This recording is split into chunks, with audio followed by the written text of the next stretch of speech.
तो बेसिकली सबसे पहले हमें यह समझना पड़ेगा कि एल्गोरिदम काम कैसे करता है। जो भी naukri.com है या इंडीड है या फिर Hey guys, once again welcome back to my channel Being Engineer। तो वेल गाइज, काफ़ी दिनों के बाद मैं वीडियो बना रहा हूँ, जैसा कि मैंने 1 तारीख को शायद 1 जनवरी को बनाया था। तो बेसिकली आज का जो वीडियो का टॉपिक होगा वो होगा कि जो बच्चे अभी रिसेंटली पास आउट होने वाले हैं 2023 में, और जैसा कि पता है कि मार्केट का जो है बहुत ही ज़्यादा मतलब डाउन चल रहा है अभी, तो हायरिंग वगैरह तो बहुत ही कम हो रही है। और मैं सच बताऊं तो फ्रेशर को कोई वैल्यू नहीं दे रहा अभी मार्केट में, कहीं भी नहीं हो रहा।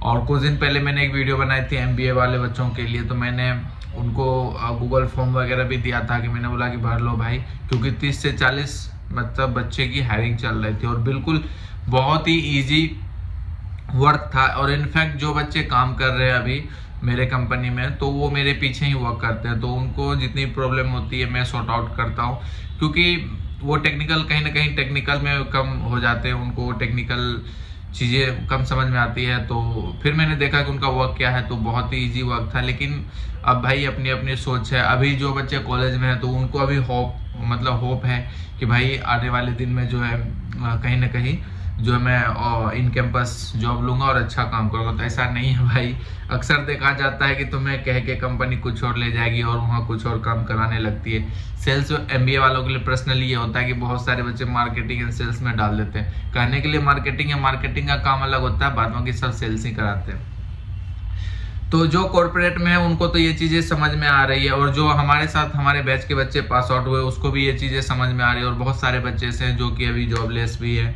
और मुझे बहुत बुरा लगता है सच में। कुछ मेरे से दोस्त भी हैं, फिर भी उसके लिए मैं कुछ कर नहीं पा रहा हूँ। उसके 2-3 वजह है।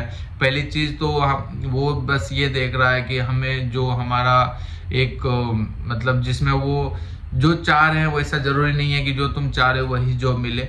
और खास करके ऐसे बच्चों के लिए देखो, तो जरूरी नहीं है कि जो हम जिस टाइप की जॉब चाह रहे हैं, क्योंकि मैंने भी बहुत गलतियां करी थी कॉलेज में। इनफैक्ट हमारे जो टाइम में कंपनी आती थी तो हम लोग बहुत उसमें काट छांट करते थे, कमियां निकालते थे कि इसमें नहीं जाना, इसमें जाना है, इसका ये है वो है, लेंथ है, बहुत सारी चीजें हम लोग करते थे। तो वो सारी चीजें आप लोग बिल्कुल ना करें। जहां भी जो भी कंपनी आ रही है, अगर आपको थोड़ा सा भी सही लग रहा है तो बिल्कुल आप लोग उसमें अप्लाई करो और जॉब लो, ठीक है।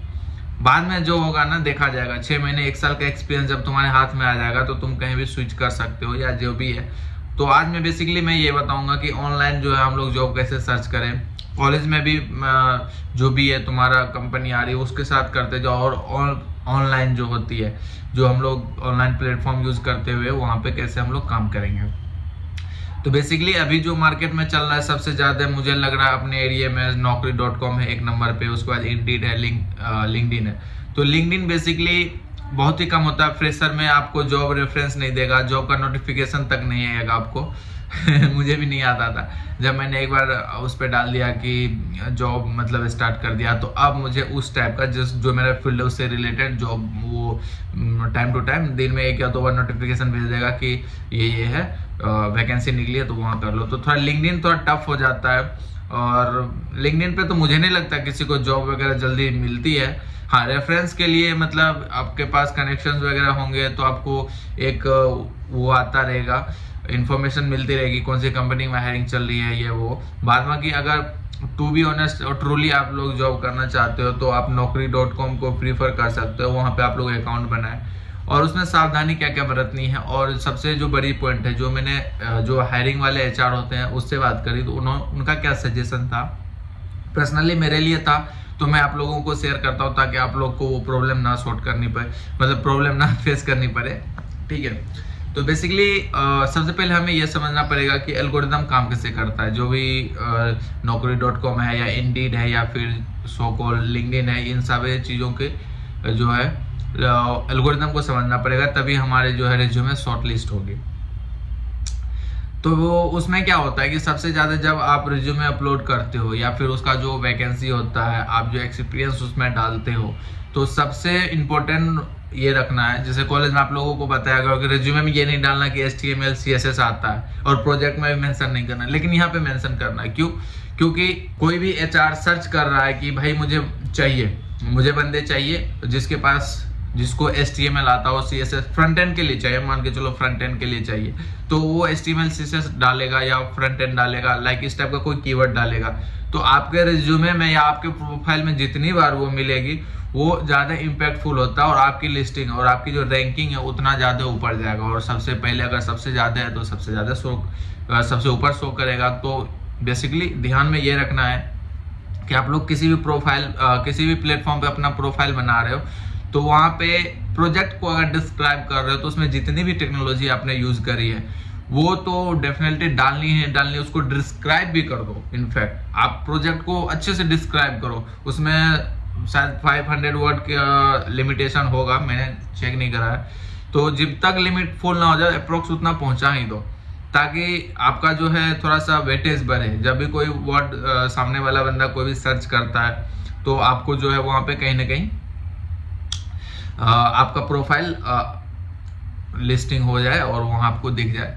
तो यही सारी ये चीज़ फर्स्ट नंबर में हो गई। दूसरी नंबर में आपको ये करनी है कि रेगुलर बेसिस पे आपको, जैसे इंस्टाग्राम पे जाते हैं ना सुबह शाम दोपहर 3 टाइम 4 टाइम, जब भी हमें टाइम मिलता था हम लोग इंस्टाग्राम फेसबुक खोल के देखते हैं। तो आपको वहाँ पे एक्टिव रहना है, मतलब घंटे 2 घंटे तो 2 ही आप वहाँ पे, ताकि उसको लगे, मतलब उसके एल्गोरिदम को या फिर जो प्रोफाइल पोर्टल होता है वहाँ पे आपकी अगर एक्टिव टाइम ज़्यादा है तो उसको लगेगा कि नहीं आपका जो है इंटरेस्ट है, अगर आप जॉब करना चाहते हो तो तभी वो नोटिफिकेशन भेजेगा। तो इस टाइप की बहुत सारी चीज़ें हैं जो कि आपको ध्यान में रखनी है। दूसरी चीज़ तो और भी बहुत सारी चीज़ें हैं, आपको इंस्टाग्राम के साथ साथ इन सारे प्लेटफॉर्म पे भी एक्टिव रहना होगा। और अपने हिसाब से जैसे आईटी के बंदे हैं तो आईटी सर्च करें या जो भी है, मतलब आपको पता चल जाएगा। आप जैसे ही यूज़ करना स्टार्ट करोगे तो आपको डेफिनेटली वो पता चल जाएगा, और इंटरव्यू वगैरह भी आप दे सकते हो। और भी बहुत सारे तरीके हैं। तो बेसिकली ये वीडियो बनाने का मेरा एक मोटिव, एक पर्पस यही था कि आप लोगों के साथ इंटरेक्शन काफ़ी दिन हो गए, और मैं चाहता हूँ रेगुलर वीडियो बनाना, लेकिन नहीं बना पाता हूँ क्योंकि 7:30 या 8 बजे तक मैं अपने रूम पे ही आ पाता हूँ। फिर खाना बनाने होते हैं, फिर थोड़ा सा और कोई काम या इधर उधर की कुछ। तो एक तो ठंड बहुत है, जैसा कि देख रहे हो एकदम मैं जैकेट पहन के बैठा हुआ हूँ। तो वैसे यही सीन चलता है। और मैं बहुत हिम्मत करके रात के, अभी कितने टाइम हो रहे हैं, अभी 8:30 बज रहे हैं। आप लोगों को बिलीव नहीं होगा तो आप लोग देख सकते हो टाइम 8:22 हो रहे हैं, 8:22 हो रहे हैं। तो अभी आप समझ लो कि 9-10 बजे तक वीडियो जो है, अगर कोई काम ना करते हुए सिर्फ एडिट करूंगा तो उतने टाइम लगेंगे, फिर अपलोडिंग में टाइम लगेगा, फिर प्रोसेसिंग होगा, फिर थंबनेल भी बनाना है, तो बहुत सारी चीज़ें होती है। तो मैं चाहता हूँ कि रफली मैं वीडियो बना दूँ। उतना मेरे पास प्रोफेशनल वाला स्किल तो है, लेकिन प्रोफेशनल वाला वीडियो बनाने के लिए जो है ना मुझे टाइम देना पड़ेगा, जो कि मेरे पास नहीं है। तो आप लोग समझ लो, मैं चाहता हूँ, मैं रोजाना में तो यही चाहता हूँ कि ऐसे ही आके आप लोगों से वार्तालाप की जाए और आप लोगों के साथ बहुत सारी बातें शेयर की जाए।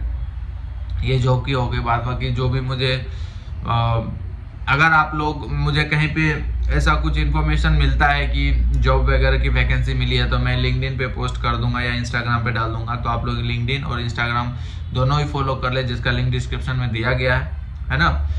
और बाकी ऐसे ही चल रही है ज़िंदगी। और दिक्कत दूसरी ये आ जाती है, दिक्कत प्रॉब्लम बताता हूँ। सबसे एडिटिंग में दिक्कत ये आ जाती है कि मुझे टेबल पे बैठ के एडिटिंग करनी पड़ती है, और टेबल पैर नीचे होता है, बहुत ठंड लगती है। अभी मैं बेड पे बैठा हुआ हूँ, इसीलिए बैकग्राउंड भी बदल गया होगा। हालांकि बैकग्राउंड अच्छा है काफ़ी, लेकिन अभी मैं बेड पे हूँ तो बेड पे से ऐसा ही बैकग्राउंड आएगा। और बैकग्राउंड से क्या लेना देना है, कंटेंट से मतलब है, आप लोगों के तक इन्फॉर्मेशन पहुँचाने से मतलब है। तो आई होप कि आप लोगों को सब चीज़ समझ में आ गई होगी। इसके अलावा अगर कोई भी डाउट, कोई क्वेश्चन है तो आप मुझे इंस्टाग्राम पे मैसेज कर सकते हो या कमेंट में अपना क्वेरी डाल सकते हो। तो मिलते हैं नेक्स्ट वीडियो में, तब तक के लिए बाय बाय, टेक केयर, अपना ख्याल रखें।